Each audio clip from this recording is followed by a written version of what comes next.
ગુજરાતમાં એનાલોગ પનીર અને ચીઝ પર પ્રતિબંધના પગલે સુરત આરોગ્ય વિભાગની ટીમ ઘોડદો રોડ વિસ્તારમાં આવેલ ચીઝ અને પનીરના ગોડાઉન પર રેડ પાડી વધુ તપાસ હાથ ધરી છે। એનાલોગ પનીર ગુજરાતમાં પ્રતિબંધ મુકાયા બાદ સુરત મનપા એક્શનમાં આવ્યું છે। ઘોડદો રોડ ઉપર આવેલી ચીઝ અને પનીરના ગોડાઉન પર રેડ કરી તપાસ દરમિયાન ત્યાંથી 40થી વધુ કિલો એનાલોગ પનીર ચીઝનો જથ્થો કબજે કરી સીઝ કરવામાં આવ્યો। અધિકારીઓએ સ્પષ્ટ કર્યું છે કે હવે ગુજરાત અને સુરતમાં એનાલોગ ચીઝ પનીરનું વેચાણ થઈ શકશે નહીં। ગેરકાયદેસર સંગ્રહ અને વેચાણ કરનારાઓ સામે કાયદેસરની કાર્યવાહી કરવામાં આવશે। મારું નામ નિધિ મકવાણા, હું સેફ્ટી ઓફિસર સુરત મહાનગરપાલિકા। આજે આ કઈ જગ્યા ઉપર છો અને કઈ રીતે તમે ચેકિંગ કરો?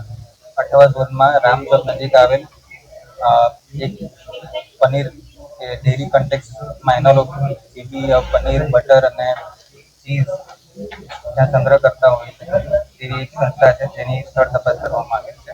સરકાર તરફથી તમને શું એકમ મદ્રાસથી ડેરી કન્ટેક્સમાં એનાલોગ ખાદ્ય પદાર્થોનો ઉપયોગ ટાળવાની જેવી સૂચના સરકાર તરફથી આપવામાં આવેલ છે એનું પાલન કરવા માટે જેથી ખાદ્ય પદાર્થો છે જે એનાલોગ છે એ બધાનો નાશ કરવાની કામગીરી કરી। કઈ રીતે હવે તમે લઈ જશો, કઈ રીતે નાશ કરશો, એનો નાશ કરવામાં આવશે। આ લોકોનું કહેવાનું છે વેપારી લોકો કે અમે ટ્રાય